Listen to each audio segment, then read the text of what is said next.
ಇದು human psychology.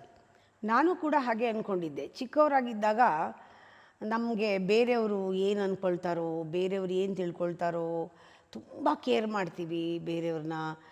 ಅವ್ರು ಏನು ಕ್ರಿಟಿಸೈಸ್ ಮಾಡಿಬಿಡ್ತಾರೋ, ಅವ್ರ ಬಾಯಿಗೆ ಬೀಳಬಾರ್ದು, ಅವ್ರು ಏನು ಅಂದ್ಕೊಂಬಿಡ್ತಾರೋ, ಕ್ರಿಟಿಸಿಸಮ್ಗೆ ಹೆದರ್ತೀವಿ, ವರಿ ಮಾಡ್ಕೋತೀವಿ, ಇದೆಲ್ಲ ಮಾಡ್ತೀವಿ.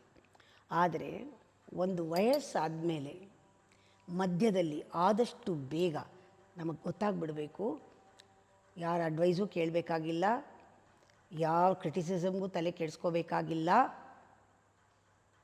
ಯಾರೂ ಮೆಚ್ಚಬೇಕಾಗಿಲ್ಲ, ಯಾರೂ ನೋಡಬೇಕಾಗಿಲ್ಲ ಅಂತ ಗೊತ್ತಾಗತ್ತಲ್ಲ, ಅದು ನಮ್ಮ ಕಣ್ಣು ತೆರೆಸುತ್ತೆ. ಆವಾಗ ನಮಗೆ ವಿವೇಕ ಬರೋದು.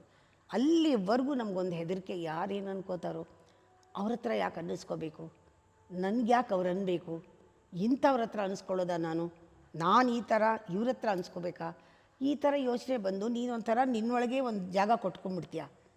ಯಾರೂ ಗೌರವ ಕೊಡಲ್ಲ, ನೀನು ಕೊಟ್ಕೊಂಡ್ಬಿಟ್ಟು ಅದನ್ನು ಕಾಪಾಡ್ಕೊಳ್ಳೋಕ್ಕೆ ಸುಳ್ಳುಗಳು ಹೇಳ್ತೀಯ, ಬೇರೆಯವ್ರ ಮೇಲೆ ಹಾಕ್ತೀಯ, ತಪ್ಪಿಸ್ಕೋತೀಯ. ಈ ಸ್ಟ್ರಾಟಜಿ ಎಲ್ಲ ಮಾಡಬೇಕಾಗತ್ತೆ. ಇದು ವಿವೇಕ ಅಲ್ಲ.